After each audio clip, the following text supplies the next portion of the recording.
Summer of Night is my third book I've read from author Dan Simmons. It is my second favorite book from Dan Simmons, and this is my first review from Nightmare Maven's Creepy Book Club. Summer of Night is the story of a group of boys who investigate the disappearance of a classmate on the last day of school in 1960. And let's just say, they definitely unearthed some shit. But before we get into the review of this book, let's talk about Dan Simmons for 1 second. This is a writer who is in complete control of his abilities. He's a Bram Stoker winner, he's a Locust winner, he is a Hugo winner, you name it, he won it. He started off writing horror novels like Song of Kali, which is his first and my favorite, then moved on to science fiction as well as historical fiction.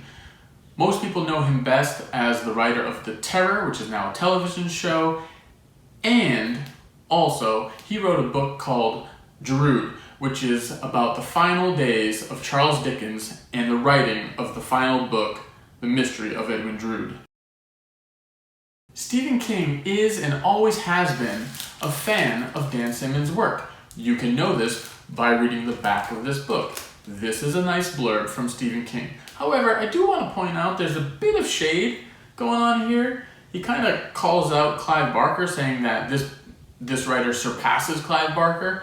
And Stephen King has always loved Clive Barker, so it was kind of weird that he threw his name out there. But I digress.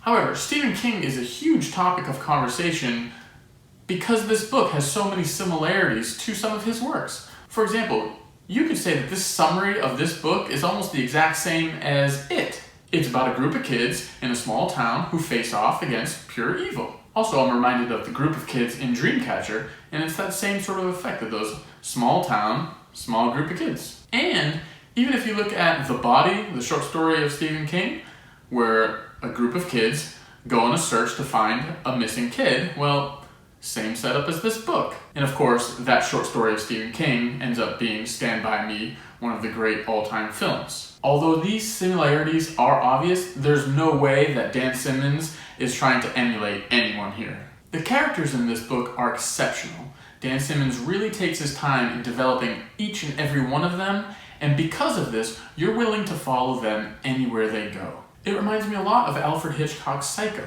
When Marion Crane dies, you're left with Norman Bates, who was not the main character at first, but now the audience is completely willing to follow along, because he might be the bad guy, he might be the good guy, he is a curiosity to us, and we have no problem following him.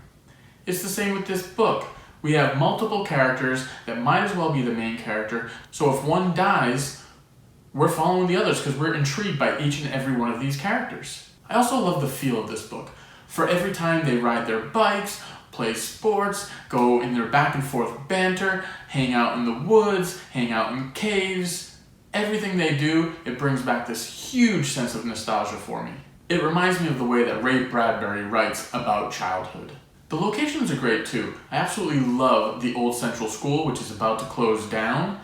It bookends the novel, but I actually wish I saw more of it during the middle of the book. You have the local town bar where all the drunks hang out, you have the farm, you have secret hiding places and tunnels, you have the outdoor cinema where the richest man in the area sets everything up. You have a lot of places that are just fun to be in. Not to mention the streets that are absolutely positively dangerous for anyone in this book when the rendering truck is in town. The first half of the book is phenomenal, but I gotta say, there's a death in the middle of the book, and once that happens, Dan Simmons really accelerates everything.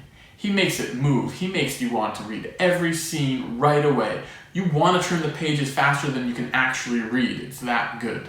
I'm not saying that he does those cliffhangers at the end of each chapter that forces you to read the next chapter even when you kind of don't want to.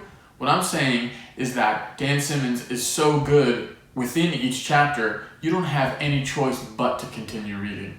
Okay, now for my issues with this book. There's a scene between one of the boys and a girl who's the pretty girl in town. They get together, and it is a scene that just seems way out of left field. It came out of nowhere. I wasn't sure why it happened. I also think it didn't need to happen. It was just too far out of left field for me to overly understand why it was there. The next issues I have isn't necessarily with this book in particular, but maybe of the kids solving cases subgenre in general. I can't stand when this evil presence is supposed to be all-powerful and yet can't kill a couple kids off. I feel like that's something that should be so easy for this all-knowingly, all-powerful thing to accomplish, and they just can't do it. I also hate when these group of kids in general have to solve something and not a single adult ever believes them unless some crazy thing happens to them.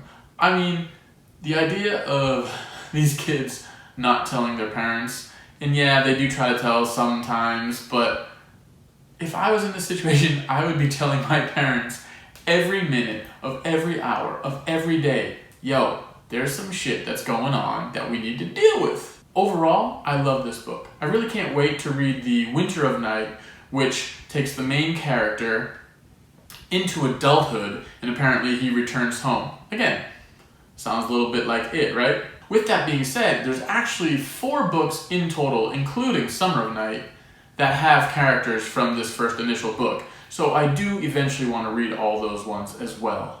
Dan Simmons is a writer I highly, highly recommend. If you want to read something shorter, because he does have very, very lengthy books, read Song of Kali. It's his first book, it's a short one, and I loved it. Thank you guys so much for watching. I really appreciate it, and I really appreciate Nightmare Maven's Creepy Book Club.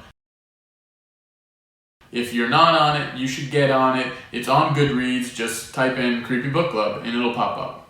Thanks guys, have a great one.